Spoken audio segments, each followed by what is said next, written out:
Hi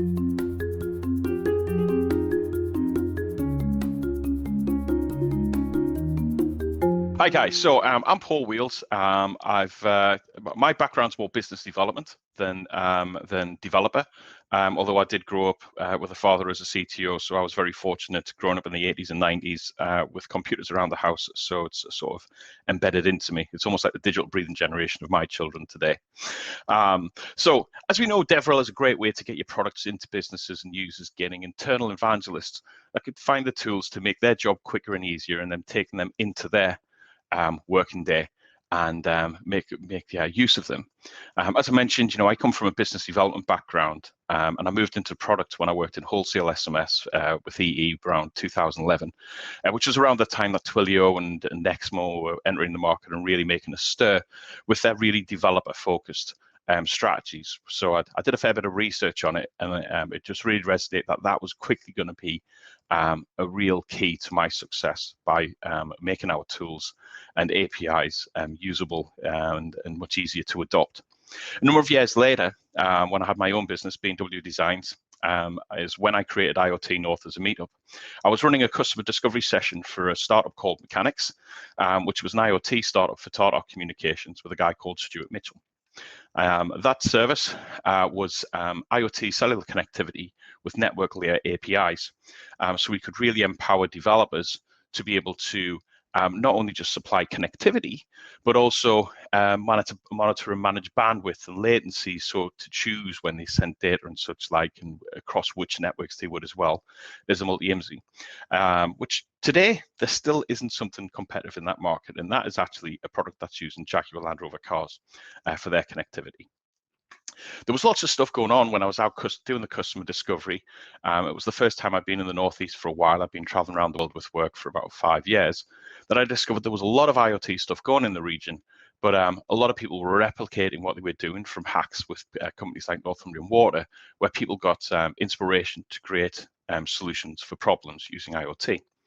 As I mentioned, nobody was talking to each other. There wasn't a community. So I thought this was a great opportunity to start to bridge that. IoT North is a community founded on mostly developers, but it's evolved to having data scientists, especially with the big adoption of artificial intelligence, academics, and more recently, since the pandemic, business decision makers. I found the evolution of our attendance really interesting, as it always been much more developers and much more developer conversations that we were having. But then I started to notice within the sessions, we were getting business decision makers asking more business oriented questions. So I started to scratch under the surface to learn and understand the why of that. They wanted to understand the benefit of the technology without feeling like they were being sold to.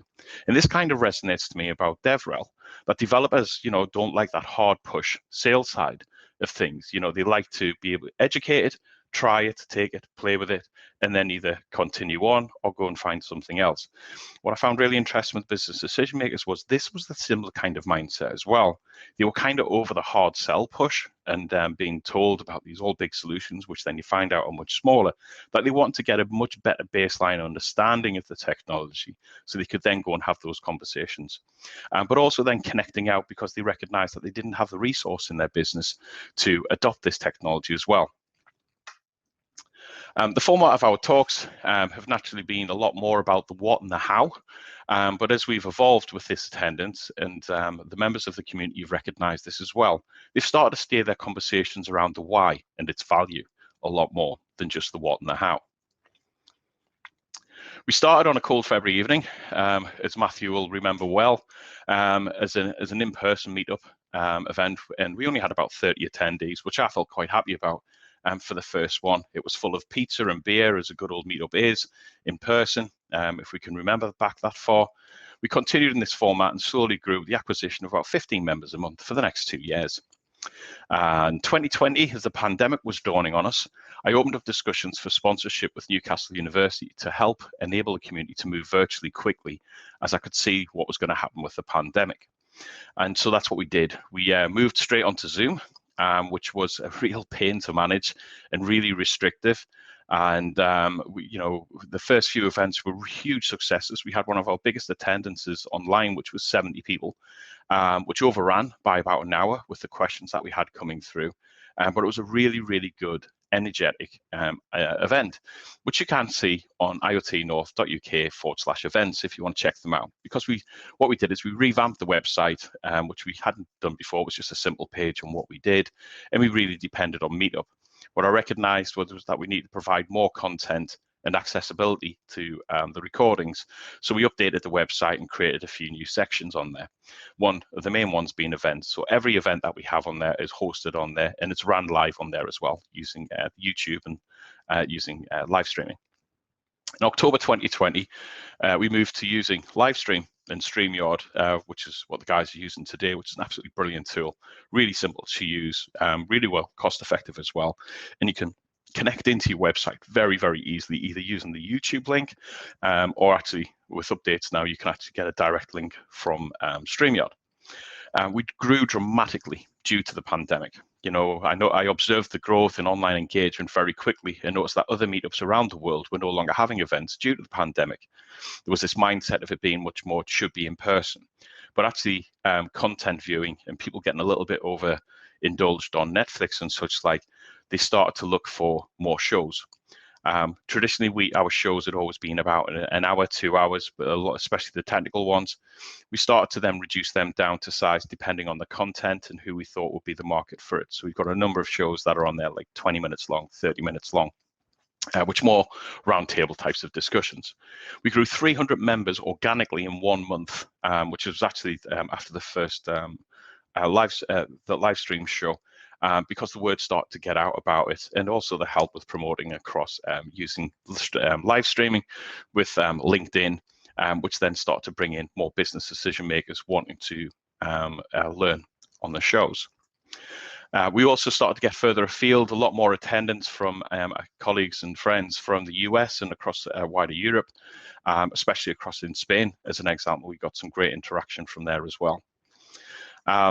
What also happened was the IoT meetup communities across the UK were being underserved, as I was being contacted to take them on by the organisers, because they had members asking for content, but the organisers were struggling with it a little bit. So starting with Manchester, we brought that community into our fold, and we rebranded as IoT North. We were originally called IoT Newcastle.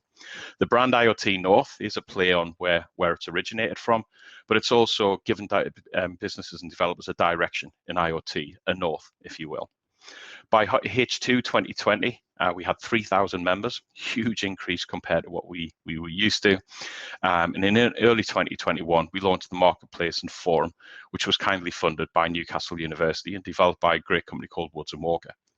The Marketplace, what's the logic? It's bridging the gap. As I mentioned, we had business decision makers joining these events here, and there was opportunity to be connecting with them and really sharing your solutions with them as well. But we didn't have that function and capability as a community.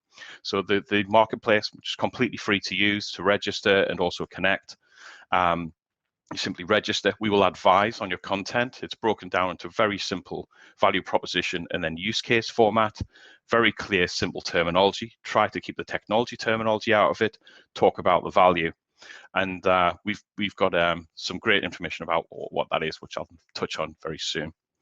As we added on the forum, we started to really accelerate the growth. A little bit of a help from the forum and with sponsorship from a company called DigiKey, that we've now grown to well over 7,500 strong community.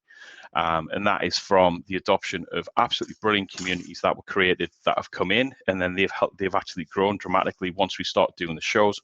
A great example is the most recent one, IoT Scotland, which has a huge community of well over 1,000, I think it's well over 1,500 members there, that after our show this month, they gained about 20, 30 members within the first 24 hours of that show that hadn't been members to that meetup community on there. If you do want to find us, just search IoT North on Meetup, and you'll find one of our communities. We have Solent, we have IoT Engineering London, we have IoT Business London, we have Manchester, Leeds, Newcastle, and as I mentioned recently, IoT Scotland as well. So there's plenty of spaces there. All the content and events are the same, just keeping those communities alive with the content. We have a great list of guests, and we have actually quite a long list of people asking to speak. So we're always looking for more, and we like to combine as well. So you'll see brands like Purple Beard here is a training company, technology training company. We have Chooch AI company. Obviously, we've got the big ones like IBM, AWS, Microsoft, who do lots of great shows with us, as well as the company I represent in my day job, Intel. But we also have a lot of the smaller companies and startups as well, and we like to combine them and connect them, and especially if there's something in connection with each other as well. Great example, Zalient from Australia, who have some absolutely amazing AI vision technology there as well. What we also do as well is we recognized with the value of our attendance and bringing this gap together of developers and business decision makers, that some of the content was an opportunity, especially going through the pandemic, to have great people like Dr. David Cliff on the show talking about psychology and mental health, and not just about with the pandemic, but also about the challenges that you have when you're trying to build a business, when you're trying to build a new product. Culture changes. You know, it's one of the biggest things in IoT is with the adoption is the challenge of you can. Sorry, I just got distracted by a notification there. The challenge of breaking through cultures internally, but also with your customers as well. With IoT and manufacturing, if businesses had adopted when it was forecasted earlier in sort of like 2015 type of time, then a lot of them would not have been as badly impacted as what they were through the pandemic, because they would have had that real-time data and potentially moved on to the stage of autonomy as well, which has actually helped stir on the accelerated adoption of IoT since the pandemic. As I mentioned, we have those two different shows. You know, often the challenge can be the procurement process as well. We had a fantastic show with Chris Thompson and Paul Armstrong there, who are from local councils here in the Northeast, Northumberland Council and North of Tyne Council. And we were talking about the adoption and the barriers of getting public sector to adopt IoT. And it was really interesting. It wasn't actually a technology problem. They were very well educated in it. They were really keen to adopt it. But the challenge was that everybody was trying to sell to them, but they needed to prove that it worked. And so, you know, we talked about how that we could make that easier by, if businesses are willing to make that investment in time with their technology, they will happily give the space and connectivity to be able to demonstrate the power of the solution that they have. And so that then once that's done and they've put a business case together, that access to the funding is actually quite a quick and easy process for public sector, especially with some of the funding that was made available due to the pandemic as well. So these are really key things for developers and engineers and data scientists, but also the business decision makers to recognize and collaborate and work together to be able to succeed in what they want to achieve with the technology and solutions they want to, in my space, IoT. As I mentioned, the marketplace, you know, we've tried to make it as easy and as descriptive as possible on the value of the marketplace with a simple infographic, but also the process that it works. We want to make sure that the content on there is very clear and simple to understand, and also understanding the value at the end is connecting you with customers so you can win business and accelerate the adoption in IoT. So we've got some good news stories to also share going through. We did consider making this a commercial system, and in fact we developed it so we could do that, but we've made the decision as a community that we're not going to do that. We are sticking with the strong principles as a community, for a community, that we want to help everybody in IoT to be able to promote and connect with customers and build out together. As you can see here, it's a very simple, clear design. This is the homepage for the marketplace, where you simply click on the different use cases. We have such a huge variation. We've got around about 30 plus use cases on here now, ranging from consumer products to quite complex manufacturing products, but also simple things like sensors in emergency lighting that can actually stand alone as a system, or they can be integrated into a wider system as well. If you'd like to join the community, as I mentioned, go on to Meetup, search IoT North, and you will find us there. Or the easiest place of all is register on our website, iotnorth.uk, and you'll get access to the forum, which is forum.iotnorth.uk. You can find us at IoT North U on Twitter, and we're on LinkedIn if you simply just search IoT North, and the Meetup as well. I hope this gives you a little bit of insight on why we've driven the way forward that we have and trying to bridge that gap and really understanding my key thing and my passion and what I get out of building out this community is discovery, product customer discovery, understanding what's going on in the market. And that is absolutely enough for me to take from this community so I can give into it by creating it and working with the community. And I have to say a quick big thank you to a guy called John Staveley, who's my technical right hand with the community, who really helps me a huge amount in organizing the events, but also keeping the technical conversations going to a deep layer that I just don't have the skill set to. Thanks.